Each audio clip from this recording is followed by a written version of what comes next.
Eto na mga Bzat, dako po. Asan na yun? Pagbabalik ni Ping Lacson. Ito, Lacson! Babalik bilang Blue Ribbon Chair? Question mark. Ping, nautakan ng mga DDS.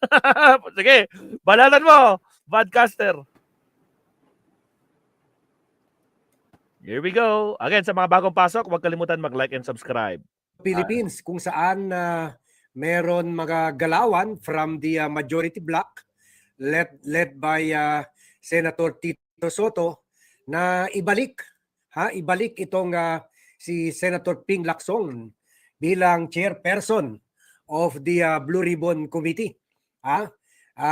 Sino may gustong ibalik si Ping Lacson sa Blue Ribbon, no? Ano sa tingin niyo, Mabsat? Bayag ba kayo na ibalik si Ping Lacson? Press 1 sa mga gustong ibalik si Ping Lacson sa Blue Ribbon. Sabi ni Senate President Tito Soto, pinapakiusapan nila si Ping Lacson para bumalik. So if this happens, it looks like nautakan ni Ping Lacson yung mga kasama niya. Lalo na yung mga maingay na, well, member ng majority, pero leaning pa rin doon sa grupo nila Sara Duterte. If not, protective of their kind, protective of their fellow senators. Kumbaga, alam naman natin kung sino maingay dyan, either guilty sila or hindi sila guilty, or dinidepensahan lang nila yung mga guilty, kaya nag-ingay sila dyan. Yun lang. In fact, dahil sa pag-ingay nila dyan, kung saan ginamit nila yung panakot kay Ping Lacson at Tito Soto, yung ginamit nila panakot na kudeta. Papalitan sila. Ngayon, hindi pumalpak sila doon sa kudeta threat nila or kudeta attempt nila. Ngayon, lumakas na naman yung majority bloc, intact yung 15 member ng Senado. At ngayon, they are very comfortable na kaya na nila ibalik si Ping Lacson at hindi na in danger yung majority bloc. So kung mangyari ito, mukhang na kung sa chess, mukhang na outmaneuver itong mga DDS senator at napahiya pa nga kasi binigay sa kanila, binalik sa kanila. Binalik kay Pia Cayetano, ayaw. Binalik kay kahit majority itong si Erwin Tulfo na assistant chairperson of the Blue Ribbon Committee, pero inayaw rin niya ito. So, inoffer rin kay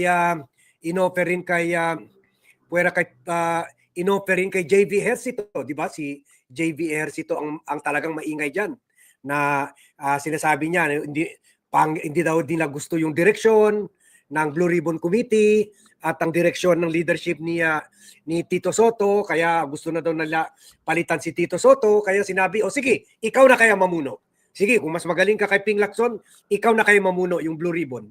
Ayaw rin. Ang dami na daw yung mga komite. Siyempre, sino ba naman ang may lakas na loob lang? Una, para mag-imbestiga, sino pa bang mas magaling na investigador dyan, kundi si Ping Lacson? Pangalawa, sino bang may tapang, may balls, may bayag, may cojones to investigate that kind?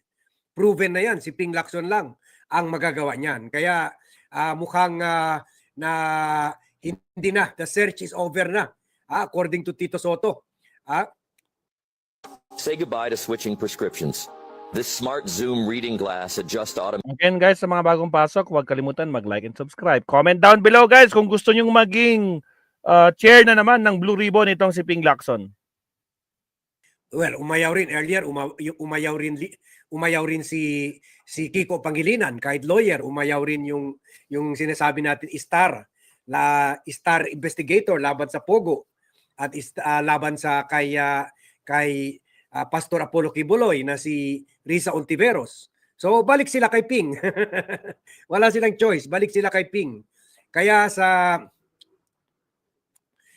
sayang nga dahil sa sa rigodon nila or attempted coup, dahil sa pag-resign ni Ping, dahil sa mga Game of Thrones diyan sa Senado, nawala tayo ng 2 weeks of hearing.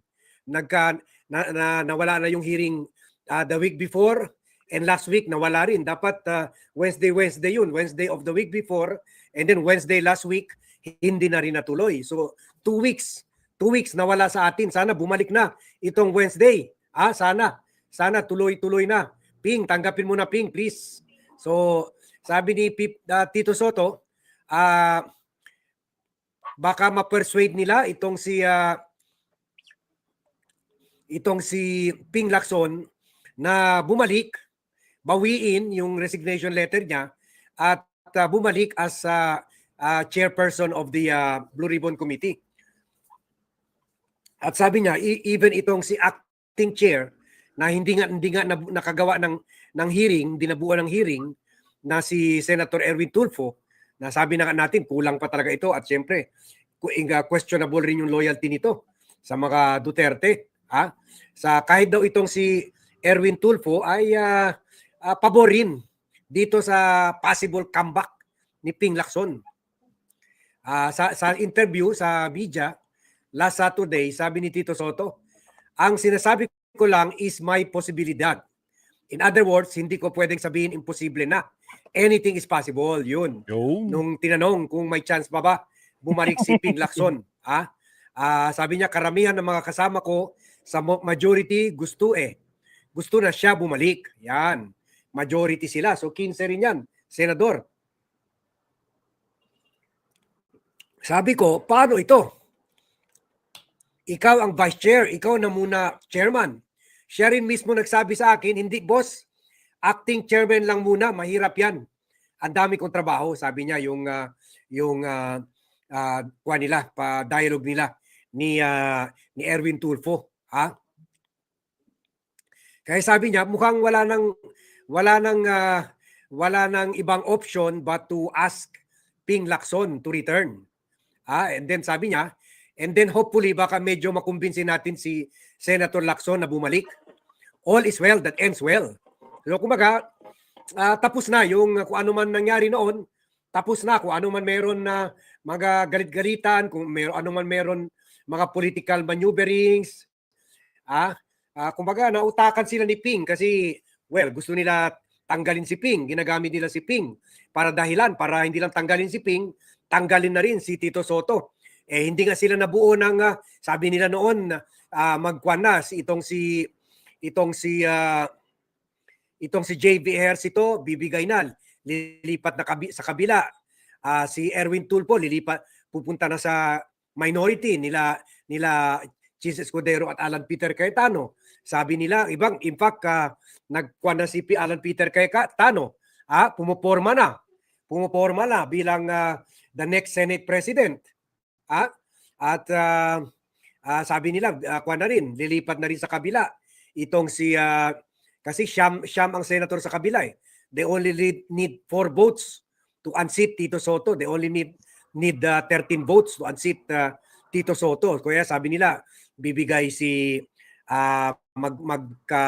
over the bakot si JV Ejercito, si Vic Subiri na assistant majority floor leader,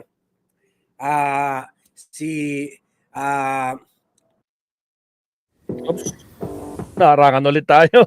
Again guys, huwag kalimutan mag-like and subscribe at comment down below. Anong masasabi niyo dito sa pagbabalik ni Senator Ping Lacson bilang chairman ng Blue Ribbon? Pati si Kwan daw, si Erwin Tulfo, pati yung dalawang Villar, si Camille at Mark Villar. So that would make 5, So magiging 14 na. 14 ang minority, madagdagan ng 4. So kaya or 5 so kaya na nila i-unseat, kaya nila ikudeta itong si Tito Soto. Pero yung biglaang move ni Ping Lacson para mag-file ng resignation letter, parang sinasabi niya, sige, kung gusto nyo talaga, kainin nyo na yan. Inyo na yan. Kainin nyo na yan. Tingnan natin kung kaya nyo hawakan yan. Kung kaya nyo investigahan, investigahan yung kapwa nyo. Sige, sa inyo na yan. Good luck, good riddance. Okay, I can still make expose sa mga privilege speeches. In fact, sabi nga natin noon, di ba, mas magiging mabangi si Ping kasi as not as chairman of the Blue Ribbon Committee, dahil he doesn't have to worry anymore about the Game of Thrones or the political play dyan sa Senado. Kumbaga, mas okay yun na he is fighting the war on his own, independently. So, pero yun, nautakan niya itong mga, well, either loyal kay Sara o kaya pinoprotect siya noon, in the case of mukhang matino naman ito si JV Ejercito, nakilala ko, naging kaibigan ko na rin ito. Kasi naging kliyente ko yung tatay nila, si former President Duterte. So mukhang the good one naman ito. So kung very protective siya sa mga nasangkot na mga senator, lalo na yung half-brother niya, si Jinggoy Estrada, he's doing it to protect their kind. Kumbaga tayo magtutulungan. So posible pinoproteksyonan niya si Jinggoy, may pressure rin siguro siya sa Estrada family to do that. Pinoproteksyonan rin niya si Chis Escudero, si Bong Revilla, si mga Villar na nasangkot rin, si Nancy Binay. So yan marahil ang motivasyon niya para questionin itong conduct ng Blue Ribbon Committee hearing at direction daw ng leadership ni Tito Soto. Pero nung tinanong, lilipat ka ba sa kabila or mamumuno ka ba ng kampanya laban or mamumuno ka ba ng kudeta at tanggalin si Tito Soto, sabi niya hindi naman.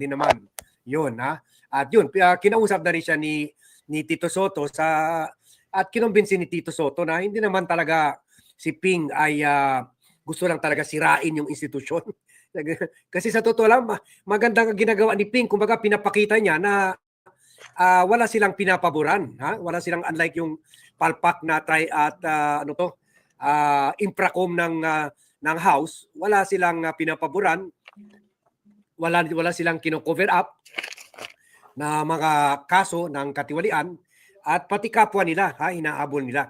So hindi kumbaga Ping is even is even saving the institution kasi napakababa na talaga ng credibility ng Senado dahil sa mga katiwalian. So Ping is there to bring back the integrity and credibility of the Senate as an institution and its individual members kasi hindi naman nila, kahit sinabi ni Ping majority may flood control projects, majority sangkot sa, lalo na yung sa 19 Congress, sangkot sa flood control anomalies, pero merong pa naman hindi. This isn't just any chat, it's ClickUp chat. Lang. Harangan na naman tayo mga absent. Naharangan na naman si Maestro. So what Ping is doing is to protect the institution and to protect the individual members who are really not guilty, and who have no reason to be to fear Ping Lacson. So that is what Ping is doing. Belinda Cayole from the Philippines. Masayang-masaya siya dito sa development at nagpadala siya suporta sa BAT team. Thank you very much. So, yan So, thank you Nagdagdag pa with the heart Salamat. Yan. So, kung ganito nga ang development dyan sa Senado, na mukha talaga, tulad ng sinabi ko sa inyo noon, mukhang may maganda itong strategy, naging successful itong strategy ni Ping Lacson at ni Tito Soto na sige, ipakita natin na mag-resign ka Ping, ipakita natin na hindi ka I mean it doesn't please you to go after your fellow senators. Kumbaga pinapakita na hindi naman talaga kapit-toko si Ping Lacson dito sa paghawak ng committee na ito at hindi naman talaga siya natutuwa na imbestigahan yung kapwa niya. Kaso lang that he is just doing his exercising his mandate, exercising his duty to investigate the flood control anomalies. And if it so happens that his colleagues are involved, then he has no choice but to follow the evidence. So let's pray na Ping, unless ito na talaga ang plano nila ni Tito Soto, na sige, ibigay mo yan sa iba. tingnan natin kung tatanggapin nila o hindi naman talaga tinanggap, kahit pumoporma na yung sila Pia Cayetano, pero ayaw naman majority sa kanya, so ngayon yun na babalik na kay Ping. Sana nga babalik na kay Ping kasi kung maalala natin ang next move na ni Ping Lacson ay yun lang nagpatuli ata itong si Speaker Romualdez kasi baka nakuha na rin niya, nabalitaan na rin ni Romualdez. Kahapon siya nagpadala ng letter sa ICI na may medical condition siya at he has to undergo medical procedure. So baka hindi lang natatakot si Romualdez sa ICI, baka takot na rin siya na maimbestigahan siya ni Ping Lacson.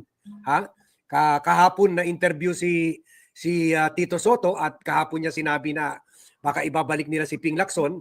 Kahapon rin, nagpadala ng letter si Romualdez kasi yun na sana ang next development, next move diyan sa Blue Ribbon na imbitahin na si Martin Romualdez, si former Speaker Martin Romualdez. Pero tingnan natin.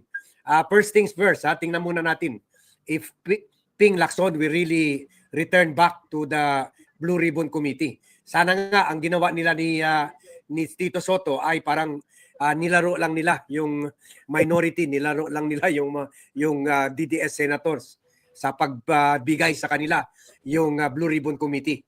At ngayon nakita na nila na napahiya yung mga DDS senators na hindi naman inayawan naman yung chairmanship at nag-cite ng dami-daming excuse. Kasi syempre wala rin silang lakas ng loob to go after their own. So tama si Maximo Dacaya na tactical move ito si Ping na outmaneuver sila ni Ping Lacson at ni Tito Soto. At napahiya pa sila kasi ang daming dada ni JV Ejercito, pero yun pala nung binigay na sa kanya yung Blue Ribbon, takot rin naman siya natanggapin yun. So sana let's pray na bukas sa session bukas i-anunsyo na ni Tito Soto na Ping Lacson is back in the Blue Ribbon Committee. Kasi mukhang ito na lang pag-asa dahil parang wala rin talaga nangyayari sa ICI. Wala kasing puwersa ang ICI. So puro imbitasyon lang ang kayang gawin. So wala rin contempt power. So parang paperless tiger, bungi na ito na tigre. So yan. That is the good news this Sunday. And nawalan tayo kanina sa lunch at 10 o'clock vlog natin kasi busy tayo maglagay ng mga tarpaulin dito sa negosyo ni Vlogcaster. Kung taga Zamboanga kayo, kung makita nyo yon tarpaulin, sabihin nyo naman kay VAT dito kung napansin nyo na naglagay tayo ng 4 na malalaki. Malalaki talaga ang tarpaulin. Inviting people to drop by dito sa East Zamboanga Business and Events Place after a long trip to have coffee, to rest, to have a snack, to have a meal, to shop for what they need, and also to party kasi meron ring party place dito. Wow. Meron rin lounge, VIP lounge sa 4th floor. Sana sa pagbalik ko dyan sa Zamboanga, mga kakabsat, makita ko si Sir Bad. Try ko kung nandyan ako, pag napadpad ulit ako dyan sa Zamboanga. Kasi nandyan ako last year. Maliit lang siya, mga kakabsat, na community, pero grabe. Mainit nga lang. Sobrang init dyan sa Zamboanga. Na-enjoy ko naman kahit papaano yung mga lalo na pumunta ako doon sa may pink beach. Parang island na kulay pink yung sun nila doon. Alright, so maraming salamat, Sir Bad. Ako po, Babsat. Gagalit na naman sigurado yan si Marcoleta at saka yung mga ibang senador dyan na kung mabubuisit na naman sila. Diba? So again, maraming salamat, Babsat. Hanggang dito na lang muna tayo kasi maaga na naman tayo bukas. So, kailangan natin magpahinga, Mabsat. Again, at magpapa-exam ako bukas kaya medyo busy tayo bukas. Whole day tayong busy. Pero kahit paano, sana sa mga premiere natin guys, magparamdam kayo. No? Like po tayo sa mga premieres natin bukas. So, nakahanda po yan bukas. But anyway, good morning, good afternoon, good night. Sa lahat po naman nandito, maraming salamat. Ray Niconese, Bacaruns, Ador Birador, mega love shoutout, Kabsat, Joseph Castelo, Elican del Carmen, Sir Leonardo Ansag, End Time Makwan, sino pa ba mga nandyan? Si Macaroons, Cora Vidal, si Kabsat Rex TV, si May Vlogs ako, si Marisa Sunakawa, Mintik, sino pa ba? Oh, yung mga si Kabsat Bakoy, sino pa ba? Si Maribel, tama ba? Maribel ba? Oh, Maribel Sugita, at sa lahat po ng mga silent viewers natin, shoutout sa inyo. Maraming salamat, Kabsat. Thank you very much. Sana na-enjoy nyo yung ginawa ni Pangulong Bongbong Marcos kanina na talagang mas okay itong legacy ni Pangulong Bongbong Marcos na talagang mas maganda kumpara doon sa pinagyayabang nilang Dolomite. Na ako po, pangmatagalan po talaga ito ginawa. At syempre sa pagpupush ni First Lady, no, na talagang gawin yan. Oh, so talagang yun lang, Mavsat. Walang iyakan, okay? So hanggang sa muli, Maestro Police signing off. Paalam, mga garapatang DDS, magsiiyakan kayo dahil natutuwa kami sa ginagawa ni Pangulong Bongbong Marcos. Paalam, Mavsat. Good night.